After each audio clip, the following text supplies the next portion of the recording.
Dr. Lonnie Randolph is on the line with us. He's the president of the South Carolina State Conference of the NAACP. SCNAACP.org, I believe, is the website. Do I have that right, Dr. Randolph? You are absolutely correct. Okay, welcome to the program. Thank you so very much for allowing us an opportunity to be on your program. Thank you. We played a clip. We played two clips actually in the last segment of, or maybe it was at the end of the last hour, of Jenny Horn, State Representative Jenny Horn, giving an impassioned speech last night, which I think played a consequential role in getting this South Carolina flag taken down. What are your thoughts on this whole event and what's going on?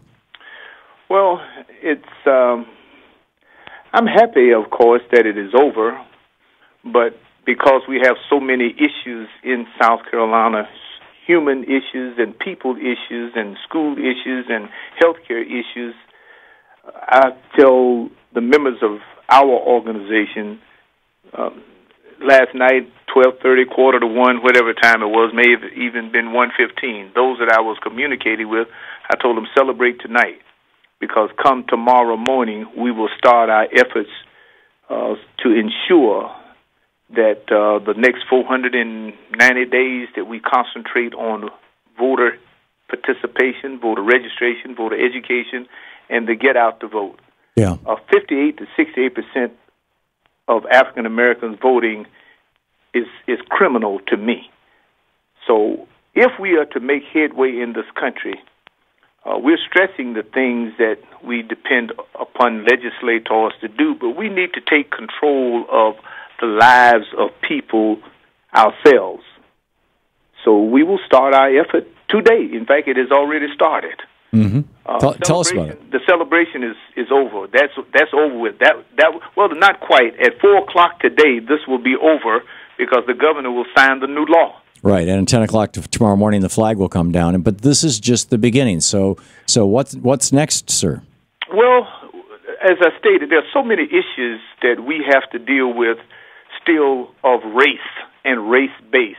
Now, those who disagree and say that there are other issues, that other reasons why people are not doing well, are struggling in South Carolina. People struggle everywhere in America, but I don't know of anywhere else in this country where the children in 38 school districts in the state of South Carolina are suffering the so-called corridor of shame that exists in the state, where the state just refuses to adequately fund education for young people in those so-called needy school districts. These are largely black districts? Of course they are. Now, right. You know there are no white districts that are being punished.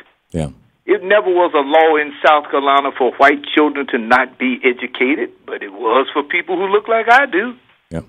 So race is still, with all the so-called progress that we think we've made, we really haven't made that much progress. Things are not a lot different today than they were 50 years ago. They just celebrated, I didn't celebrate it, the 150th anniversary of the ending of the Civil War. Right. Why in the world are we celebrating the sesquicentennial of destroying the lives of people? I just don't get it. There are too many good things for us to talk about and to work on together in a unified fashion, but we still have a lot of separation, and the zip code determines so many things that it shouldn't determine. Yep. And I'm not satisfied. Even in my old age, I consider myself an old athlete, and I have an athlete's attitude about things that we take on.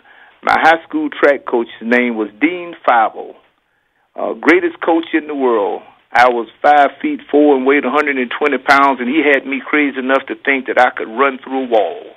Wow. But a good coach will do that, but they not only just coach you, they teach you about life. So a lot of my life skills came from athletics. And that is the only area in this country where we have really made any substantial progress. So what are the specifics? We're talking with Dr. Lonnie Randolph of the NAACP of South Carolina.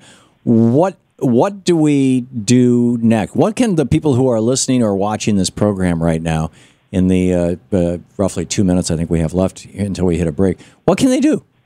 Well, number one, I hope that all citizens register to vote. That's the first thing, because there's very little accountability in government, and then lobbyists shouldn't be writing and determining what issues they support and they vote on. Yeah. And the money, I mean, it's just frightening to think that in the last election that $6 billion was spent on the election, $1 billion by each candidate, and then the strange money, $4 billion. Right, and it's probably going to double this next 14 months. That's depressing. Yeah.